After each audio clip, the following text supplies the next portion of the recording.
மனுஷங்களுக்குலாம் எவ்வளவு தோராயமா அவ்வளவு லைஃப் ஸ்பேன் சொல்லுவோம்ல, எத்தனை வருஷம்? 70-80 வருஷம் இல்லையா? இப்போ இது வந்து இதை போல 10 ஜெனரேஷனை பார்த்துருக்கு.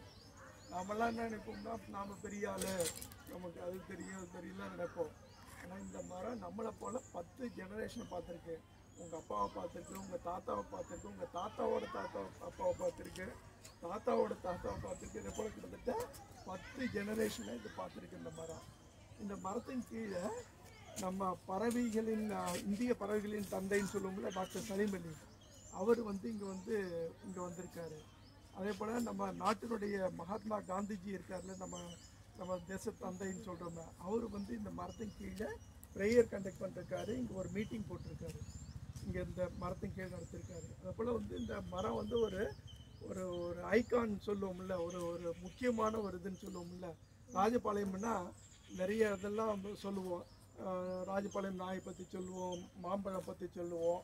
அதே போல் இந்த மரமும் வந்து இந்த ராஜபாளையத்துக்கு ஒரு பெருமையை தரக்கூடிய ஒரு இது. கிட்டத்தட்ட வந்து 700 வருஷத்துக்கு முந்தினது. இது வந்து நம்ம இளமம் பஞ்சு மரம் இருக்க தெரியுமா, இளம் பஞ்சு போங்கள்ல, அந்த மரத்தினுடைய ரிலேட்டிவ், அதனுடைய க்ளோஸ் ரிலேட்டிவ். ஓகே, இது வந்து ஆப்பிரிக்காவில் இருக்குது, அதே போல் ஆஸ்திரேலியாவில் இருக்குது.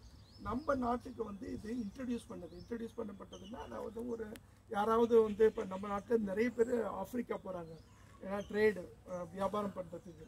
எங்கள் வீட்டிலே பார்த்தீங்கன்னா எங்கள் தாத்தா வந்து அந்த காலத்தில் வந்து அங்கே போய் ஆப்பிரிக்காவில் இருந்து அங்கே வியாபாரம் பண்ணி அங்கேயே இறந்துட்டார். அவர் பாடி கூட இங்கே பண்ணுற முடியல, ஏன்னா பியாட்டான் அங்கே முதல்ல அவ்வளோ இதெல்லாம் கிடையாது, ஃபெசிலிட்டிஸ்லாம் கிடையாது. ஸோ அதனால் அங்கேயே அது பறி பண்ணிட்டாங்க. ஸோ அதே போல் நிறைய பேர் தில்லையாடி வள்ளியம்மைன்னு கேள்விப்பட்டிருப்பீங்க, சுதந்திர போராட்ட வீரர். அவங்க வந்து சவுத் ஆஃப்ரிக்கா இருந்தாங்க. அவங்க ஊர் எங்கள் ஊர் பக்கம்தான், ஒரு 10 கிலோமீட்டர் அவங்க ஊர் டிஸ்டன்ஸு. ஸோ அதை போல் வந்து நிறைய பேர் இந்தியாவில் இருந்து, இதே போல் நிறைய இந்தியா பூரா, தமிழ்நாட்டில் மட்டும் இல்லை, கேரளா, குஜராத், அதை போல் எல்லா மாநிலத்திலேருந்தும் போய் மக்கள் என்ன பண்ணிருக்காங்கன்னா அங்கே வந்து வியாபாரத்துக்காக போயிருக்காங்க ஆப்பிரிக்காவுக்கு. அப்படி போனவங்க யாரோ ஒருத்தர் கொண்டு வந்து போட்ட சீடு தான் இந்த சீடு இங்கே வந்து முளைச்சிருக்குது. இந்த சீடில் பார்த்தீங்கன்னா, இந்த பழத்தில் வந்து உள்ளார பார்த்தீங்கன்னா ஒரு ஒயிட்டாக ஒரு ஒரு இது பவுடராக இருக்காது, கொஞ்சம் ஸ்ட்ராங்காக இருக்கும். அதை உடச்சி உள்ளே தண்ணியில் போட்டிங்கன்னா கரைஞ்சிரும். அந்த இதை வந்து இப்போ நம்ம புளி போட்டு பானகம் பண்ணுறாங்கல்ல, அதே போல் பண்ணி நீங்கள் வந்து அதில் கொஞ்சம் இனிப்பை சேர்த்து நீங்கள் அதை குடிச்சிங்கன்னா உங்களுக்கு விட்டமின் சி நிறைய இருக்குது.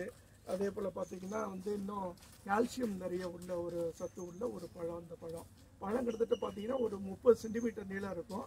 இப்போ இங்கே அன்ஃபார்ச்சுனேட்லி எய்தர் ஏஜ் கூட ஒரு காரணமாக இருக்கலாம். 700 வருஷங்கிறது மரத்துக்கு ஒரு பெரிய வயசு இல்லை, இது கிட்டத்தட்ட 2000-3000 வருஷம் வரைக்கும் உயிரோடு இருக்கும் அப்படின்றாங்க. ஸோ அப்படி பார்க்கும்பொழுது ஒரு பெரிய ஏஜ் ஒரு ஃபேக்டர் இல்லை. பட் பழம்லாம் பார்த்தீங்கன்னா இவ்வளோ பெருசாக வருது, ஒரு 10 சென்டிமீட்டர் மேக்ஸிமம் அவ்வளோ லெங்க்த்தாக வருது. அதில் ஒரு 4 சீட் இருக்கும், அவ்வளோதான். இதே இது நீங்கள் அமெரிக்கன் காலேஜ் மதுரைக்கு போனீங்கன்னா ஒரு 2 மரம் இருக்குது அவங்க கேம்பஸில். ஒரு மரம் நல்லா காய்க்குது. என் ஃப்ரெண்டு ஒருத்தர் அங்கே ஒர்க் பண்ணுறாரு, அவர்கிட்ட கேட்டேன். கிட்டத்தட்ட பழம் கேட்டேன். அப்புறம் போய் நம்ம எடுத்துகிட்டு வந்தேன், விதை எடுத்துகிட்டு வந்தேன்.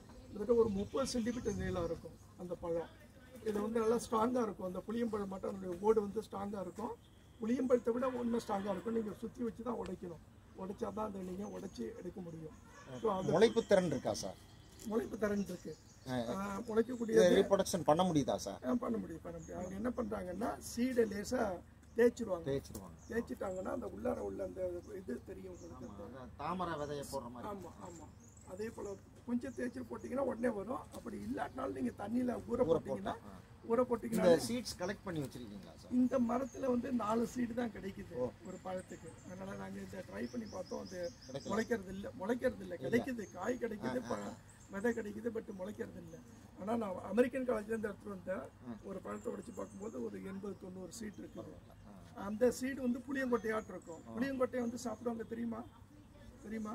புளிய விதையை என்ன பண்ணுவாங்கன்னா வறுத்துட்டு தண்ணியில போட்டாங்கன்னா மேல உள்ள அந்த சீட் கோட் வந்து சாஃப்ட் ஆயிடும். அதை எடுத்துட்டு உள்ளார வெள்ளையா அந்த பருப்பு இருக்கும், அதை சாப்பிடலாம், இடக்கடலை மாதிரி இருக்கும். ஆமா. இதே போல வந்து ஆப்பிரிக்காவில் இந்த மரத்தினுடைய சீடையும் வந்து மக்கள் வந்து சாப்பிடுவாங்க, வறுத்து சாப்பிடுவாங்க. அவங்க கையில் எடுத்துட்டு போவாங்க. இந்த பஞ்சம் வரும்போது இந்த மரங்கள்லாம் அவங்க நம்பி இருக்காங்க. அதே போல் பார்த்தீங்கன்னா ஒரு மரத்துக்கு ஒரு பெரிய ஹோல் போட்டு ஒரு ஃபேமிலி அதில் தங்கியிருக்கலாம். இங்கே நம்ம ஈவன் டச் பண்ணுறது கூட அலோவ் பண்ண மாட்டோம். எங்களுக்கு வந்து ஒரு இது வந்து ஒரு நினைவு சின்னமாக வச்சுருக்காங்க. எங்கள் நினைவு சின்னமாக வச்சுருக்கோம் எங்கள் ஸ்கூலில். பட் அவங்க நாட்டில் என்ன பண்ணுறாங்கன்னா ஒரு ஹோல் போட்டு அதுக்குள்ளே ஒரு ஃபேமிலியே தங்கியிருக்காங்க, தங்கலாம், அந்தளவுக்கு இடம் இருக்கும். அப்புறம் வந்து இந்த பாயிண்ட்லாம் சொன்னேன், அதெல்லாம் அதுக்கு பயன்படும். நம்ம நாட்டில் ராம்நாட்டில் வந்து தமிழ்நாடு ஃபாரஸ்ட் டிபார்ட்மெண்ட்டு ஒரு மரம் இருந்தது. அதை வந்து அவங்க ஒரு நர்சரி போட்டு, நர்சரினா நாட்டாங்கல் பண்ணை போட்டு நிறைய பேருக்கு கொடுத்தாங்க. அப்புறம் பார்த்தீங்கன்னா எக்மோரில் ஒரு ரயில்வே ஸ்டேஷனில் ஒரு மரம் இருக்குது. அதே போல் அங்கே ஒரு ஹாஸ்பிட்டலில் ஒரு பெரிய மரம் இருக்குது. இங்கே வந்து நமக்கு பக்கத்து அருகாமையில் சொல்ல போனோம்னா அமெரிக்கன் காலேஜ் மதுரையில் ஒரு மரம் இருக்குது. இப்போ எல்லா மரத்துலேயும் இதுதான் கிட்டத்தட்ட வந்து கொஞ்சம் பழமையான அல்லது வயசான மரம் அப்படின்னு சொன்னோம்னா இந்த மரமாக தான் இருக்கும்னு நினைக்கிறோம். ஸோ இதை ஒரு வகையில் நீங்கள் கேட்கலாம், எப்படி சார் உங்களுக்கு 700 வருஷம் தெரியும் அப்படின்னு சொல்லி கேட்கலாம். எப்படி கம்பேர் பண்ணலான்னா அமெரிக்கன் காலேஜில் உள்ள மரத்தினுடைய வயசு வந்து 100. அதை போட்டு அதை உருவாக்குனவர் இப்போ தான் இறந்து போனார். அவருக்கு வயசு 100 வயசு இறந்துருக்காரு. ஸோ அந்த இதை வச்சு அவங்க கரெக்டாக சொல்கிறாங்க 100 வயசு அப்படின்றாங்க. அதனுடைய டயமீட்டர்னால் இந்த சுற்றளவு இருக்குல்ல, அதை நீங்கள் மெஷர் பண்ணிங்கன்னா அதை மெஷர் பண்ணி அதை விட இது எவ்வளோ பெருசாக இருக்குன்னு பார்த்தோம்னா ஆட்டோமேட்டிக்காக அந்த ஏஜ் தெரிஞ்சிடும். ஏன்னா அது நோன் ஏஜ், அதுக்கு எவ்வளோ வயசாக இருக்குன்னு நமக்கு கரெக்டாக தெரியும்.